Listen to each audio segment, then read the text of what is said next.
നമുക്ക് അരവിന്ദിന്റെ മക്കളുടെ ഇന്നത്തെ നല്ലൊരു കഥയായിട്ടാലോ? വീഡിയോ ഇഷ്ടപ്പെടുവാണെങ്കിൽ ഒന്ന് ലൈക്ക് ചെയ്ത് ഹൈപ്പ് ചെയ്യാൻ മറക്കരുതേ. അതോടൊപ്പം തന്നെ ആദ്യമായി കാണുന്നവരാണെങ്കിൽ സബ്സ്ക്രൈബ് ചെയ്യാനും മറക്കരുത് കേട്ടോ. അങ്ങനെ ഒടുവില് താലി കെട്ടാനുള്ള മുഹൂർത്തമായി. നിവിൻ താലിയെടുത്ത് രാഗിണിയുടെ കഴുത്തെ കെട്ടാൻ ഒരുങ്ങുമ്പോഴാണ് ജയപാലൻ എന്നൊരു വിളിയച്ച കേട്ടെ. ജയപാലൻ തിരിഞ്ഞു നോക്കിക്കഴിഞ്ഞപ്പോ കാവേരിയും ശാരദ രാധമ്മ എല്ലാരും കൂടെ നിൽക്കുന്നു. ഒരു നിമിഷം എല്ലാരും ഒന്ന് ഞെട്ടിപ്പോയി, ജയപാലനും വരെ. ജയപാലൻ പെട്ടെന്ന് അവിടേക്ക് വന്നു. നിവിൻ അപ്പോഴേക്കും ചാടി എഴുന്നേറ്റു. നിവിന് മനസ്സിലായി പന്തിയല്ലെന്നുള്ള കാര്യം. കാവേരിയുടെ അടുത്തേക്ക് ജയപാലൻ വന്നിട്ട്, എന്താടി നിനക്കെന്താടി ഇവിടെ കാര്യം എന്ന് ചോദിച്ചു. അപ്പോഴേക്കും കാവേരി പറഞ്ഞു, ജയപാല നീ എന്തിനാ ഭയക്കണേനെ? ഭയമോ? നിന്നെയോ? എനിക്ക് നിന്നെ ഒരു ഭയവും ഇല്ല. പ്രവീണ വിളിച്ചു പറഞ്ഞു, ജയപാലേട്ടാ അവിടെ എന്തെടുക്കും, എങ്ങോട്ട് വാ, താലി കെട്ടാനുള്ള സമയമായി.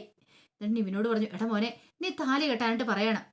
ജയപാലൻ പറഞ്ഞു, ഇവിടെ നിന്ന് വലിയ ഷോ കാണിക്കാതെ പോകാൻ നോക്കാൻ പറഞ്ഞു. അതും പറഞ്ഞ് ജയപാലൻ അങ്ങോട്ട് തിരിയുമ്പത്തേന് വേണം ജയപാല എന്നുള്ളൊരു വിളി വെച്ച. നോക്കിക്കഴിഞ്ഞപ്പോ CI ചാരുലതേ 2-3 പോലീസുകാരും കൂടെ വരുക. നിവിനും രാഗിണിയും കൂടെ എഴുന്നേറ്റിട്ട് നേരെ താഴേക്ക് ഇറങ്ങി വരുവാണ്. അവർക്കെല്ലാം മനസ്സിലായി കളി കാര്യമാകുന്നുള്ള കാര്യം. കാരണം യൂണിഫോം വേഷത്തിലാണ് വന്നിരിക്കുന്നത്, കല്യാണം കൂടാൻ വന്നിരിക്കുന്നതല്ല. ജയപാലൻ പെട്ടെന്ന് തന്നെ അവരുടെ അടുത്തേക്കുന്നു. ചാരുലത മാടവോ? ഞാൻ കരുതി വരില്ലായിരിക്കുന്നു, തിരക്ക് കാണുമായിരിക്കുന്നു. വന്നല്ലോ. എടാ അശോകനും വിപിനും ഒക്കെ ഉണ്ടല്ലോ. എടാ വിശാലെ ഇവർക്ക് വേണം ചെയറും കാര്യങ്ങളൊക്കെ ഇട്ടു കൊടുക്ക്. അതെ കല്യാണമൊക്കെ കൂടി സദ്യ ഉണ്ടിട്ട് പോയാൽ മതി എന്ന് പറഞ്ഞു.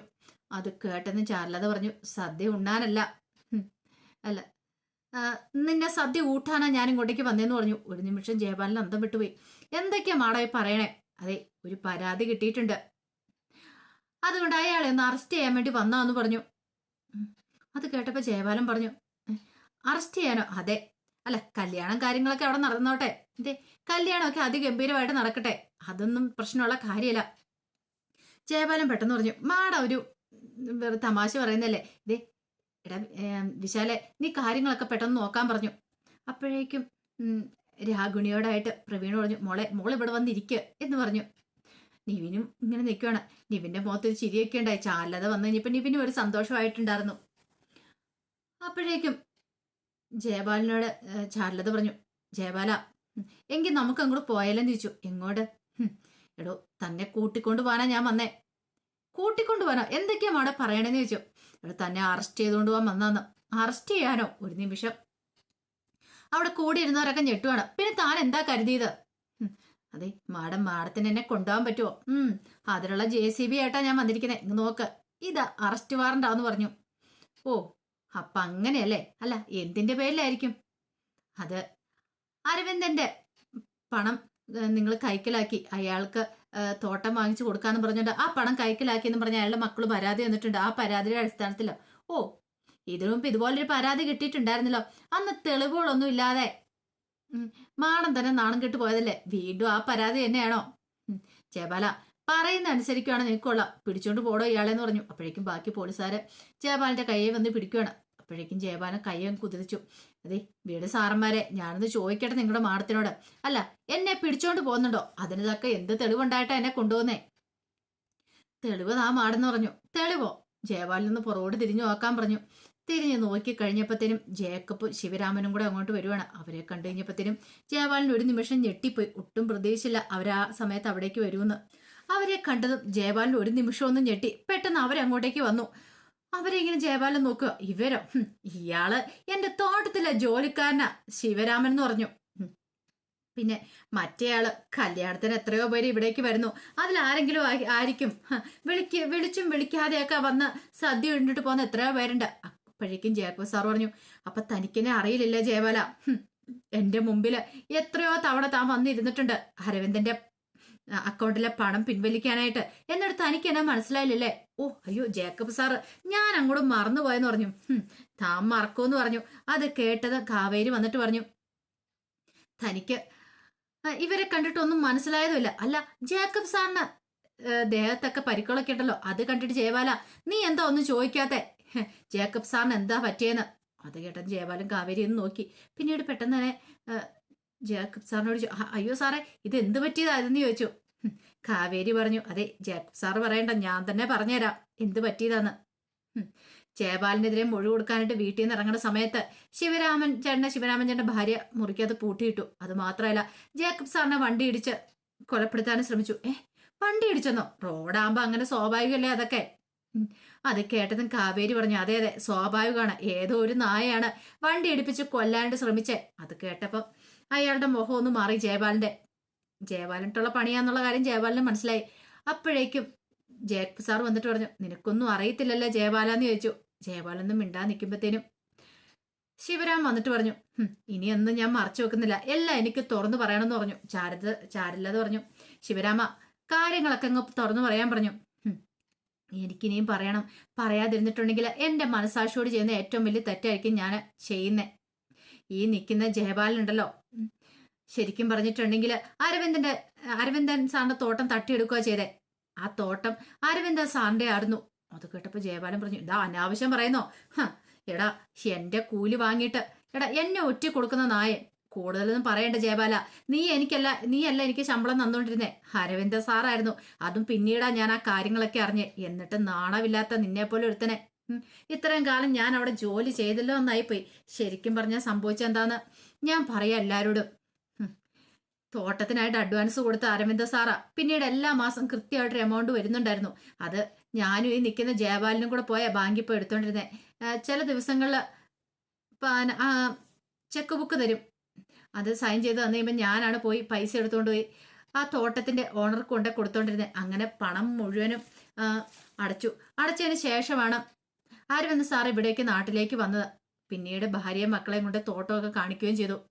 മോളുടെ കല്യാണമായി കഴിഞ്ഞപ്പോഴത്തേനും ജയപാലിന്റെ അടുത്ത് പണത്തിന് വേണ്ടി വന്ന, കാരണം ജയപാലിന്റെ അക്കൗണ്ടിലേക്ക് കുറെ പൈസ ഇട്ടിട്ടുണ്ടായിരുന്നു. പക്ഷെ ജയപാലൻ കാര്യമാരിയെന്ന് പറഞ്ഞു. പിന്നീട് നടന്ന സംഭവങ്ങൾ വിവരിക്കുകയാണ്. ജയപാലിനെ കാണാൻ വന്നു കഴിഞ്ഞപ്പം താൻ അവിടെ നിന്ന കാര്യങ്ങളൊക്കെ ശിവരാമേട്ടൻ പറയാണ്. അരവിന്ദ് സാർ വന്ന് പൈസ ചോദിച്ചു കഴിഞ്ഞപ്പോ അക്കൗണ്ടിൽ ഒരു പൈസ പോലും ഇല്ല, എല്ലാം തീർന്നെന്ന് പറഞ്ഞു. തോട്ടത്തിന്റെ കാര്യം ചോദിച്ചു കഴിഞ്ഞാൽ പറഞ്ഞു, തോട്ടം തരാന്ന് പറഞ്ഞ അയാൾക്കൊരു ആക്സിഡന്റ് ആയി, അയാൾ കോമയില, അയാൾക്ക് കൊടുത്ത പണം പോലും എവിടെയാന്ന് പോലും അറിയില്ല എന്നൊക്കെ ഒരു കള്ളക്കഥ ഉണ്ടാക്കി പറഞ്ഞു. അന്ന് അവിടെ നെഞ്ചുവേദന വന്ന് നെഞ്ചത്ത് തിരുമ്മി കിടന്ന അരവിന്ദേട്ടന്. അതിനുശേഷമാണ് അരവിന്ദേട്ടൻ ഇങ്ങനെ സംഭവിച്ചത്. ഇതെല്ലാം കേട്ടുകഴിഞ്ഞപ്പോഴത്തേനും വിശ്വസിക്കാൻ പറ്റുന്നുണ്ടായിരുന്നില്ല ശാരദയ്ക്കൊന്നും. ശാരദ പെട്ടെന്ന് ജയപാലിന്റെ അടുത്തേക്ക് വന്നു. ആ കോളറിന് അങ്ങോട്ട് കുത്തിപ്പിടിച്ചു. എടാ ദ്രോഹി, നീ എന്റെ അരവിന്ദനെ കൊന്നല്ലേടാ. പാവ എന്ത് തെറ്റാടാ ചെയ്തേ? കൂടപ്പറപ്പിനെ പോലെ നിന്നെ സ്നേഹിച്ചല്ലേടാ. എന്നിട്ട് നീ ആ തോട്ടം കൈക്കലാക്കാൻ വേണ്ടിയിട്ട് എന്റെ അരവിന്ദനെ കൊന്നല്ലേ? അപ്പോഴേക്കും പ്രവീണ അങ്ങോട്ട് വന്നിട്ട് പിടിച്ചു മാറ്റുവാണ്. എന്ത് മര്യാദകേടാ ശാരദ കാണിക്കുന്നേ? മര്യാദകേടോ? അതെ, എന്റെ ഭർത്താവിനെ കൊന്നതോ? അപ്പൊ നിങ്ങൾക്ക് ഇതൊന്നും ഇങ്ങനെയൊന്നും പറയാനുണ്ടായിരുന്നില്ലല്ലോ. അപ്പോഴേക്കും കാവേരി വന്നിട്ട് പറഞ്ഞു, എന്റെ അച്ഛനെ കൊന്ന ഇയാളെ വെറുതെ വിടുമെന്ന് കരുതുന്നുണ്ടോ? ആ സമയത്ത് ജയപാലൻ പറഞ്ഞു, അതെ എന്താണെങ്കിലും കഴിഞ്ഞത് കഴിഞ്ഞു. പക്ഷെ ഒരു കാര്യമുണ്ട്, ഇപ്പൊ തൽക്കാലത്തേക്ക് നിങ്ങൾ പോകാൻ നോക്ക്, എന്റെ മകളുടെ കല്യാണമാ. ചാർലത് പറഞ്ഞു, ജയപാല കല്യാണമൊക്കെ അതിന്റെ മുറയ്ക്ക് നടന്നോളൂ, മര്യാദയ്ക്ക് ചെയ്യാനുള്ള കാര്യം ചെയ്യുക. എന്താ മാഡം ഞാൻ ചെയ്യണ്ടേ? കൊടുക്കേണ്ട പൈസ കൊടുക്കുക. അവർക്ക് കിട്ടേണ്ട മൊത്തം കിട്ടണമെന്ന് പറഞ്ഞു. അത് ഞാൻ കൊടുക്കാം മാഡം, കല്യാണം ഒന്ന് കഴിഞ്ഞോട്ടെ, സ്റ്റേഷനിലേക്ക് ഞാൻ വരാം, അവിടെ വെച്ചൊരു തീരുമാനം ഉണ്ടാക്കാം. കാവേരി വന്നിട്ട് പറഞ്ഞു, അത് നടക്കില്ല ജയപാല, ഇപ്പൊ ഈ സമയത്ത് തന്നെ വേണം. എനിക്ക് എന്റെ പണം കിട്ടിയാൽ മതിയാവുള്ളൂ, ഇല്ലെങ്കിലുണ്ടല്ലോ. ജയപാലൻ പറഞ്ഞു, തരില്ലാന്ന് ഞാൻ പറഞ്ഞില്ലല്ലോ, പറ്റില്ല എന്ന് പറഞ്ഞല്ലോ. അങ്ങനെ കാവേരിയും വിട്ടുകൊടുക്കാനായിട്ട് ഉദ്ദേശിച്ചിട്ടുണ്ടായിരുന്നില്ല. ജയപാലൻ പറഞ്ഞു, അതെ എത്രയും പെട്ടെന്ന് കല്യാണം നടത്താൻ നോക്ക് എന്ന് പറഞ്ഞു. പക്ഷെ എങ്കിൽ അപ്പത്തേക്കും ചാർലതൻ കൂട്ടൻ ജയപാലനെ കയ്യെ കയറി പിടിച്ചു. ജയപാലൻ പിടിപിടിക്കുകയാണ്. ഞാൻ കൊടുക്കില്ല എന്ന് പറഞ്ഞില്ലോ എന്നൊക്കെ പറഞ്ഞൊരു ജയപാലൻ കുറെ ചീത്ത പറയാ. അത് കേട്ട് കഴിഞ്ഞപ്പോഴത്തേനും സത്യദാസിന്റെ അടുത്ത് എന്നിട്ട് അവിടെ നിന്നൊരു കല്യാണം വിളിച്ചൊന്ന് വന്നൊരു ചേച്ചി ഉണ്ടായിരുന്നു. വന്നിട്ട് പറഞ്ഞു, ഇതെന്താ സത്യത ഇങ്ങനെയൊക്കെ? ഈ നാടകം കാണാനായിട്ടാണ് ഞങ്ങളെ ഇങ്ങോട്ടേക്ക് വിളിച്ചു വരുത്തിയത്. അതിനു മുമ്പ് തന്നെ രാജേശ്വരി ഇടയ്ക്ക് അടുത്ത് എന്നിട്ട് കല്യാണം വിളിച്ച് ക്ഷണിക്കപ്പെട്ട ഒരാൾ ചോദിച്ചിട്ടുണ്ടായിരുന്നു, നിനക്ക് ഇതിന്റെ വല്ല ആവശ്യമുണ്ടോ? ഈ ചെറുക്കന്റെ ജീവിതം കൊണ്ട് തൊലക്കേണ്ട കാര്യമുണ്ടോ? ഇതുപോലൊരു കുടുംബത്തിലെ നിന്ന് പെണ്ണെടുക്കേണ്ട കാര്യമുണ്ടോ എന്നൊക്കെ ആകെപ്പാടെ നാണം കിട്ടി നിൽക്കുമായിരുന്നു രാജേശ്വരിയൊക്കെ. അപ്പോഴാണ് സത്യദാസിന്റെ അടുത്ത് നിന്ന് ഒരു സ്ത്രീ ഇങ്ങനെ ചോദിക്കുകയും ചെയ്തത്. ജയപാലൻ അത് കേട്ടു. ജയപാലൻ പെട്ടെന്ന് ആ സ്ത്രീക്ക് നേരെ തിരിഞ്ഞു. അതെ, കല്യാണം വിളിച്ച് ഞണ്ണാൻ വന്നിട്ടുണ്ടെങ്കിൽ എന്തായാലും ഞണ്ണിയിട്ട് പോയാൽ മതി, കൂടുതൽ കാര്യങ്ങളൊക്കെ തിരക്കണ്ട, ഓസ് കഴിക്കാൻ വന്നല്ലേ എന്നൊരു ചോദ്യം കൂടെ സഹിക്കും അവർക്ക്. അവര് നേരെ സത്യദാസിനെ നേരെ തിരിഞ്ഞിട്ട് ചോദിച്ചു, നിങ്ങൾ ക്ഷണിച്ചിട്ട് വന്നാ ഈ വർത്താനം കേൾപ്പിക്കാൻ വേണ്ടിയിട്ടാണോ ഇങ്ങനെയെന്ന് ചോദിച്ചു. ഇത്രയ്ക്ക് വേണ്ടിയിരുന്നില്ല, വിളിച്ചു വരുത്തി അപമാനിക്കേണ്ട കാര്യമില്ലായിരുന്നു പറഞ്ഞു. രാജേശ്വരിയുടെ സത്യദാസിന്റെ ഒക്കെ മുഖം കുനിഞ്ഞു പോയി. എന്തേലും പറയാൻ പറ്റുമോ? നാണം കെട്ട് തൊലി ഉരിഞ്ഞ് നിൽക്കുകയാണ് അവര്. അപ്പോഴേക്കും ചാരുലത പറഞ്ഞു, എങ്ങനെയാ ജയപാല, നമ്മൾ പോകുമല്ലേന്ന് ചോദിച്ചു.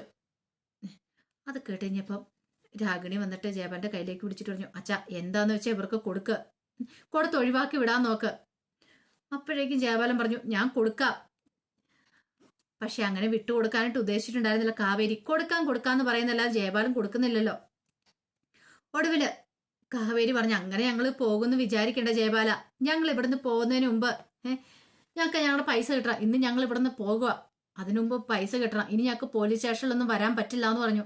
ഇപ്പൊ കിട്ടിയാൽ മതിയാവുള്ളൂ. അത് കേട്ടതിന്റെ രാഗിണി പറഞ്ഞു, അച്ഛാ കൊടുക്കാനുള്ള എന്താന്ന് വെച്ചിട്ടാണ് കൊടുക്കുക. ചില എച്ചിപ്പട്ടികൾ ഇങ്ങനെ വന്ന് നിൽക്കുകയല്ലേ ബിസ്ക്കറ്റിന് വേണ്ടിട്ട് എന്ന് പറഞ്ഞോണക്ക്. ഇവർക്ക് കൊടുക്കാനുള്ള എച്ചില കഷ്ണം എന്താന്ന് വെച്ച് ഇട്ട് കൊടുക്കാൻ പറഞ്ഞു. അത് കേട്ട് ഇനി ഇടിയെന്നും പറഞ്ഞോണ്ട് കാവേരിയൊക്കെ പാഞ്ഞങ്ങോട്ട് വരുവാണ്. രാഗിണിയുടെ നേരൊക്കെ കൈ ചൂണ്ടിക്കൊണ്ട് രാഗിണിയും ജയപാലനും ഒക്കെ ഞെട്ടി വിറച്ചുപോയി. ഒരിക്കലും പ്രതീക്ഷിച്ചില്ല. അപ്പൊ അതിന്റെ കഥകളൊക്കെയാണ് കാണുന്നത്. ഇതിന്റെ ബാക്കി വിശേഷങ്ങളുമായിട്ട് വൈകുന്നേരത്തെ പ്രമോയി വരാട്ടോ. ഒരിക്കൽ കൂടി എല്ലാവർക്കും ശുഭദിനം നേർന്നുകൊണ്ട് നിർത്തുന്നു.